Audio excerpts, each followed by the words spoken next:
Boah, Sie fangen schon gleich hart an, mit Verbrechen und solchen Dingen. Ich will mal sagen, wir sind in einer außergewöhnlichen Lage, die sich noch verschärft hat seit der Bundestagswahl durch dem, was wir in Amerika erleben. Es ist ja für uns alle eine tiefe Erschütterung in unserem Grundvertrauen in Amerika, in der Art und Weise, wie Amerika vorgeht und auch in der Frage, wie sie mit Verbündeten umgeht, siehe der Ukraine. Insofern haben wir uns genau überlegt... Wann genau ist Ihnen das klar geworden? Naja, das ist doch uns allen klar geworden mit dem, was wir erlebt haben, was Trump im Oval Office gemacht hat mit Zelensky. Vorher nicht? Und dann danach, in der Dimension glaube ich nicht. In der Dimension haben wir das alle nicht so erwartet. Und ich gebe zu, dass manche Zahl, wenn man hört vom Sondervermögen, dass das schon Zahlen sind, wo man ein bisschen schwindelig werden kann. Aber es sind auch schwindelerregende Zeiten. Da werben Sie jetzt für die Stimmen der Grünen, auf die sind Sie jetzt angewiesen im Bundestag und Bundesrat für eine Zweidrittelmehrheit. Ja. Wie werben Sie um die? Ja, ich gar nicht. Das macht Friedrich Merz. Warum Sie nicht? Ich glaube, das ist für beide Seiten besser.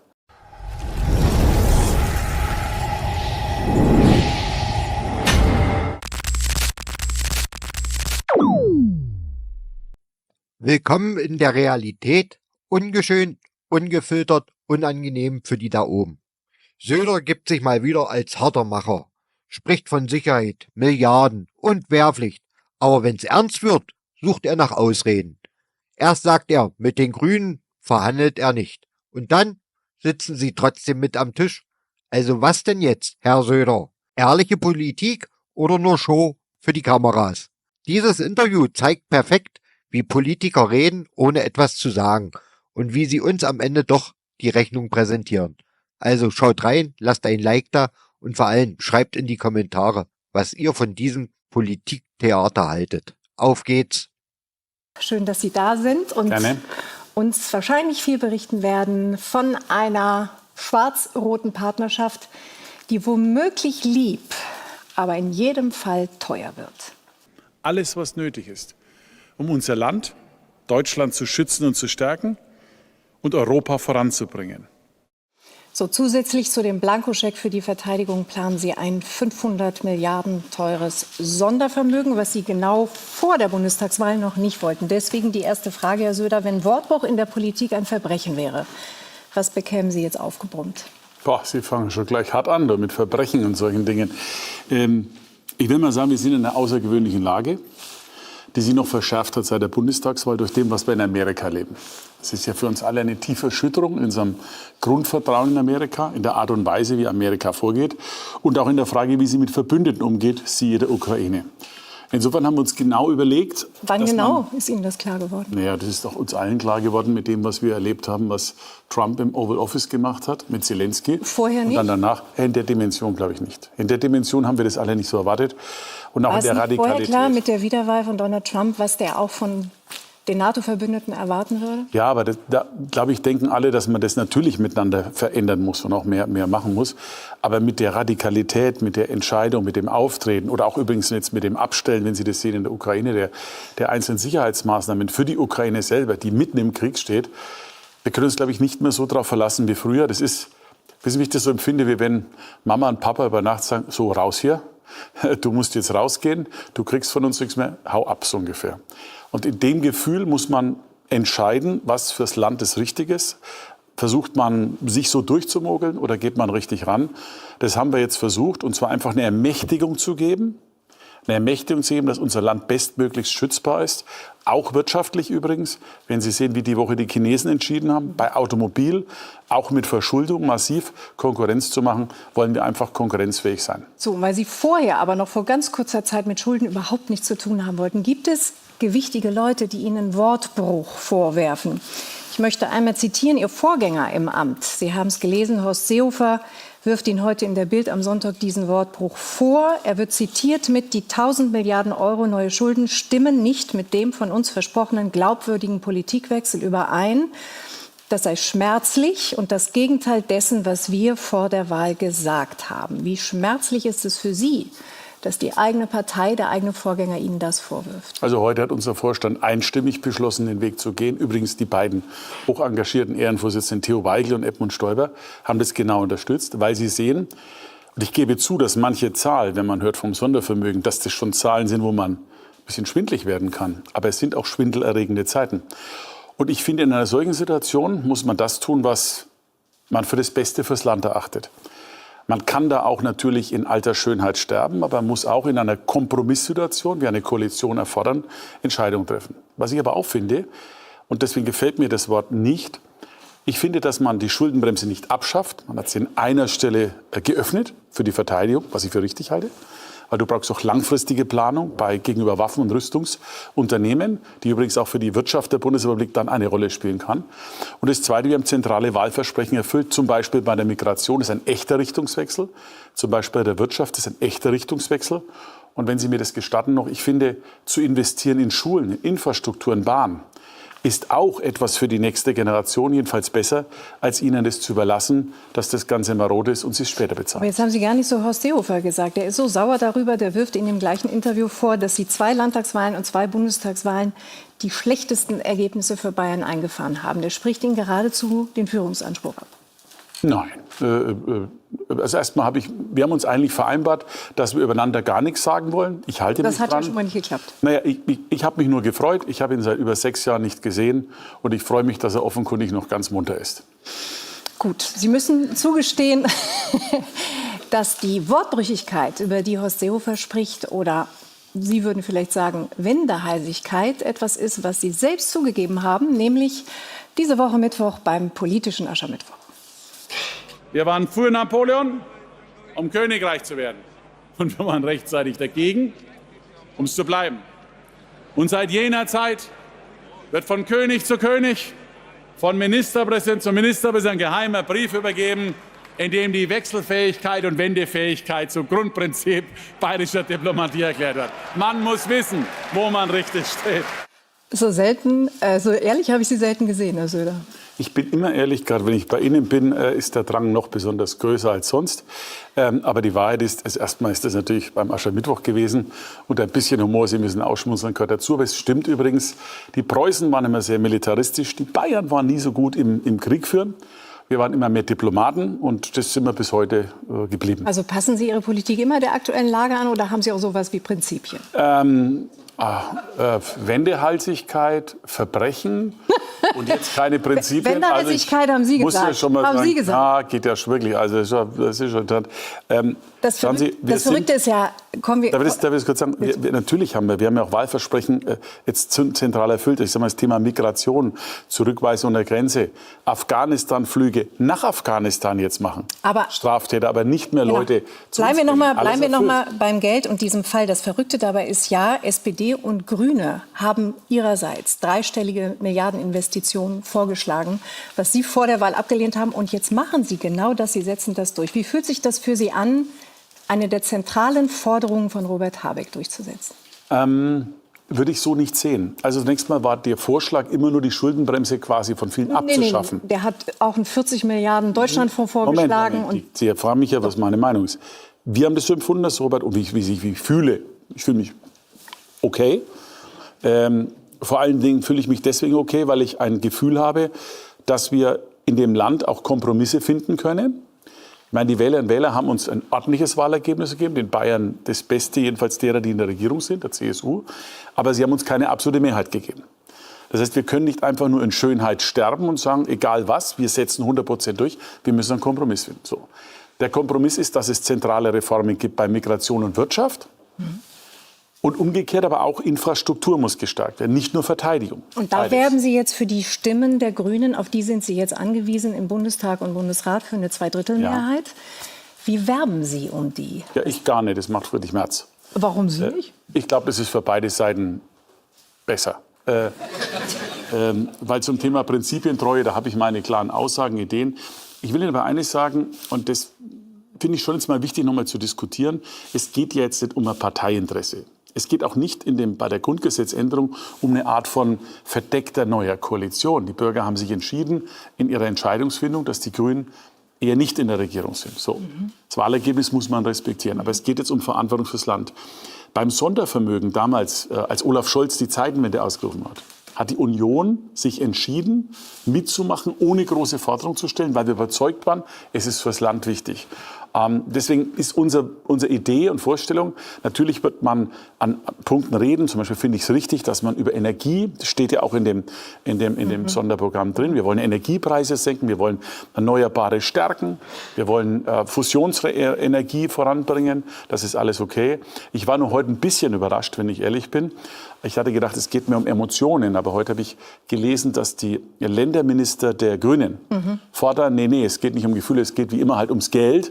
Und man will statt 100 Milliarden für die Länder 200 Milliarden. Da müsste der bayerische Ministerpräsident eigentlich ganz gut finden. Ja, ich finde, wissen Sie, wenn der Bund schon bereit ist, aus dem Bundeshaushalt dann den Ländern eine so stattliche Summe zur Verfügung zu stellen, was auch notwendig ist für Infrastruktur, für Straße, Schiene, aber auch für Krankenhäuser zum Beispiel.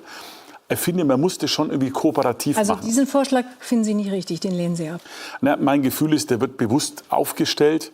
Ich weiß ja gar nicht, ob die Ministerpräsidenten der jeweiligen Landesregierung waren erstmal die das Landesminister, wissen. ja. Ja, aber ist ja auch komisch, dass nicht die Landesregierung, das spricht ja eigentlich das Bundesland dafür, da sich äußern. Also insofern, jetzt werden einfach mal Gespräche geführt und mein Appell wäre einfach nochmal zu sehen, es gibt etwas Größeres, nämlich der Schutz unseres Landes. Es muss übrigens bei diesen 500 Milliarden, die sind auf 10 Jahre angelegt und da muss für alles Gesetze gemacht werden. Das heißt, das wird jetzt nicht einfach irgendwie blind verteilt, sondern da muss Thema für Thema, Punkt für Punkt, Maßnahme für Maßnahme parlamentarisch beraten und hinterlegt werden. So, es geht um was Größeres und nochmal, dafür brauchen Sie die Unterstützung der Grünen. Und dann erklären Sie uns doch bitte nach diesem Film, warum Sie trotzdem so über sie reden wie beim politischen Aschermittwoch. Herr Habeck hat die Wirtschaft in die Steinzeit zurückgeführt. Frau Baerbock, Frau Lang, Frau Roth, uns alle genervt. Ich wünsche Robert Habeck alles Gute, vielleicht eine Reise heim an die Küste. Ich bin sicher, Daniel Günther hat ihm schon ein schönes, warmes Plätzchen in seiner Koalition reserviert. Goodbye, gute Reise, auf Nimmerwiedersehen. Keine Ministerin blieb so oft liegen an den Flughäfen wie Frau Baerbock. Da streiken sogar die Flugzeuge, wenn die Grünen einsteigen wollen. Das, was wir gerade an Tönen aus der CSU hören, insbesondere von Markus Söder, widert an. Ich finde, das ist nicht schlau, sich in diesen Zeiten gegenseitig zu demütigen. Ich finde, das sollte sowieso kein politischer Stil sein. Meiner ist es nicht. Hat Lars Klingbeil recht? Besser die anderen nicht demütigen, von denen man noch was will? Also erstens mal war das der politische Aschermittwoch, der eine große Tradition hat. Sie reden ja nicht nur vor den Frau bayerischen Josta, Eingeborenen, ja. das kommt ja auch in Berlin an. Übrigens Also, dort, wo gleichzeitig Friedrich Merz mit den Grünen gesprochen hat. Also bayerische Eingeborene, höre ich da so ein bisschen raus, dass Sie uns Bayern nicht so ernst nehmen? Sie haben Humor, darf ich auch Humor haben? Ach, das war humorvoll? Ja. Okay, dann fasse ich das unter Humor ab. Ja. Der Bayern ist gar nicht so unattraktiv, weil da ziehen wahnsinnig viele Menschen hin. Und wirtschaftlich und Na, aber sagen Sie doch, das stärkste Land immer noch. warum machen Sie das, Also was Sie im erstens, Wahlkampf gemacht haben, jetzt immer noch? Moment, Einspruch. Erstens einmal ist es Aschermittwoch. Zweitens mal, hat Ihr Rechercheteam Ihnen nicht aufgeschrieben, was die Grünen über mich zu gleicher Zeit gesagt haben? Ja, jetzt habe ich es gerade nicht von den Grünen gehört. Wissen Sie, was die gesagt haben? Erstens sind die heute nicht hier und zweitens haben sie es jetzt gerade. Ja, aber es gehört ja dazu. Die Grünen sagten zu dem Zeitpunkt, die CSU macht sich den Staat zur Beute. Markus Söder ist ein Totalversager, Dauerversager. Aber Sie Finde ich wollen- auch nicht nett. Entschuldigung. Herr Und Söder. dann hat sogar die Grünen-Vorsitzende mich angegriffen, weil ich mal einen Rollmops gegessen habe. Da esse ich einmal den Grünen zuliebe keine Bratwürste und schon kriege ich auch Ärger mit mir. Aber Sie wollen doch jetzt Mehrheiten. Sie brauchen die Grünen jetzt. Ja, wir Warum brauchen aber machen doch. Sie das noch? Ne, also nochmal, unser Aschermittwoch ist das eine. Übrigens hat Lars Klingbeil ja auch in dem Interview bei Frau Maischberger auch vieles gesagt, was man diskutieren kann. Wobei wir haben gut zusammengearbeitet jetzt. Aber im Ton hat er sich, glaube ich, deutlich gemäßigter angehört als das, was wir gerade gehört haben. Naja, rote Linien sind in der Sache härter als im Ton. Also der politische Aschermittwoch gehört einfach zu einer DNA zu Bayern dazu. Und das soll man auch nicht jedes Wort auf die Goldwaage legen. Ein bisschen Temperament, das ist eben im Süden anders.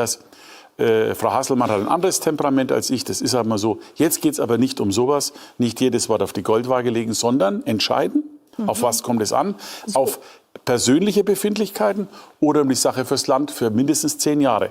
Das ist wichtig. Sie liefern den Grünen aber einen guten Vorwand, jetzt nicht mitzumachen, weil die zeigen ihnen jetzt nämlich die kalte Schulter.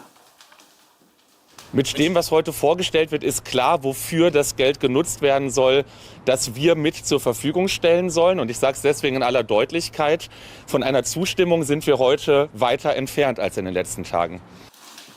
Was bieten Sie den Grünen an? Das war jetzt aber nach der Vorstellung des Sondierungsergebnisses. Genau, das war nach dem, genau. Genau, es hat mit dem anderen gar nichts zu tun. Ich wahrscheinlich schon ein bisschen auch. Na, Aber so beleidigt kann man gar nicht sein, dass man das höher stellt. Aber Aber das was- war ein Ergebnis der Sondierung. So. Gut, dann- Lassen Sie uns über die Fakten reden.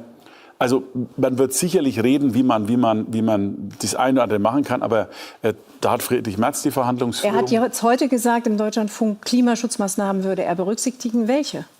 Das, glaube ich, ist Teil der Gespräche. Das finde ich, wäre jetzt unpassend von mir, das jetzt hier zu diskutieren. Aber wird sicher darüber geredet. Für mich ist nur wichtig, vor der Wahl haben die Grünen gesagt, um mal das Thema auch in der gleichbaren Ebene zu haben, wir müssen unglaublich viel für mehr Verteidigung tun. Gut. Jetzt tut man das, jetzt ist man dagegen, aus welchen Gründen? Ich kann es noch nicht ganz verstehen. Wir dürfen unser Land nicht mehrlos machen. Ich sage Ihnen das ganz jetzt jenseits aller Taktik und Empfindungen und Wahl. Und so. Ich bin in tiefer Sorge von dem, was in Russland passiert und vor allem, wenn die Amerikaner nicht mehr dabei sind. Gut. Und da müssen wir uns schützen. Und ich appelliere an jeden, über seinen Schatten zu springen, mag der schwarz, rot oder grün sein, um diese Schutzmöglichkeit zu halten. Appellieren Sie auch an Ihren eigenen Koalitionspartner in Bayern, den bayerischen Wirtschaftsminister Hubert Aiwanger von den Freien Wählern, den Sie auch brauchen für die Mehrheit im Bundesrat, um die Schuldenbremsenreform durchzubringen. Und das Sondervermögen, haben Sie mit dem schon gesprochen? Nicht mit ihm selber, aber mit den Koalitionspartnern schon im Gespräch. Also ehrlicherweise, ich freue mich darüber, dass wir die Aufmerksamkeit genießen. Ich mache mir mehr Sorgen, dass, nach dem, was ich von den Grünen heute höre, oder denken Sie an den Koalitionen, wo Linke dabei sind oder BSW. Aber die Ich bin Freien sicher, Wähler bei Bayern könnte auch die entscheidende Stimme geben. ich bin sicher, dass es an Bayern nicht scheitern wird. Im Gegenteil, stellen Sie mal vor, da sind Milliardenbeträge für die bayerischen Kommunen dabei. Wer würde im Jahr vor der bayerischen Kommunalwahl den Kommunen quasi eine der wichtigsten Instrumente aus der Hand nehmen? Ich glaube, da werden wir am Ende zu einem guten Ergebnis kommen. Sie haben es schon gesagt, gestern in Berlin die Ergebnisse der Sondierung vorgestellt. Und jenseits der Schulden für Verteidigung und Infrastruktur kann man den Eindruck haben, wow, es gibt Geld für Bauen, es gibt Geld für Gastwirte, es gibt Geld für Rente, es gibt Geld für die Pendler. Und wenn Sie für all das nicht auch noch Schulden aufnehmen wollen, dann sagen Sie uns doch, wie Sie das finanzieren wollen. Wir werden, Theo Weigel nannte das in den 90er Jahren so ein Policy-Mix. Das war damals so die Zeit, wo man für die deutsche Einheit sehr viel Geld aufwenden musste. Man hat aber gleichzeitig versucht zu konsolidieren. Wir haben uns in einer möglichen Koalition... Damals wurde Soli eingeführt. Wie wollen Sie jetzt sparen? Ja, das wird die Koalition dann entscheiden müssen, eine neue Koalition. Wir werden aber noch in den Koalitionsverhandlungen, wir haben jetzt CSU, SPD, morgen gehe ich sicher von, dass auch die CDU das Ja zur Koalitionsverhandlungen geben. Und dann werden wir das nochmal gemeinsam bereden. Wir werden einen größeren, starken Konsolidierungsbeitrag leisten. Das muss aber jetzt verhandelt und diskutiert werden, wo es geht, durch Einsparungen, auch beispielsweise selbst am Staat, von Beauftragten und Mitarbeitern und Ähnlichem mehr, was da vielleicht geht. Wird es Steuererhöhungen geben? Das kann ich mir nicht vorstellen. Ganz im Gegenteil, wir haben jetzt beschlossen, dass wir, um die Wirtschaft Aber anzukurbeln... Sie schließen es nicht aus? Nein, ich kann es mir nicht vorstellen. Aber Sie schließen es nicht aus? Ich gehe davon aus, dass es nicht passiert. Wir sind ja klar dagegen. Also Sie schließen es nicht Die aus? SPD möchte gern, hat überlegt, Vermögenssteuer zu erhöhen. Wir sagen nein. Und wir haben jetzt sogar Steuersenkungen beschlossen. Wenn Sie sich mal anschauen, wir haben beschlossen, die Unternehmenssteuer zu senken, um wettbewerbsfähig zu sein. Wir haben beschlossen, die Mehrwertsteuer übrigens nicht für die Gastronomen, sondern für eine zentrale Branche in Deutschland wieder auf das zurückzuführen, was Olaf Scholz mal im letzten Wahlkampf 21 versprochen hatte. Aber wir haben Ungerechtigkeiten bei der Landwirtschaft, die uns ernährt, Agrardiesel wieder zurückgenommen. Und wir haben, was ganz wichtig ist für den Leistungsgedanken, nicht nur das Bürgergeld wird grundlegend verändert, und zwar mit Sanktionen fast bis auf null, sondern auch Überstunden sind künftig steuerfrei. Es so viele Dinge, die Sie aufzählen, die wahnsinnig viel Geld kosten. Und wir verstehen. Aber auch wichtig sind, um den Aufschwung zu organisieren. Sagen Sie hier und heute zu, dass Sie das Geld für soziale Projekte nicht werden nehmen aus dem Sondervermögen für Infrastruktur. Klar, das geht gar nicht. Das wird auch im Text so definiert. Dass Brücken, Schulen, Schienen, genau. aber nicht für Pendler. Technologie, nein, natürlich. Es geht nicht.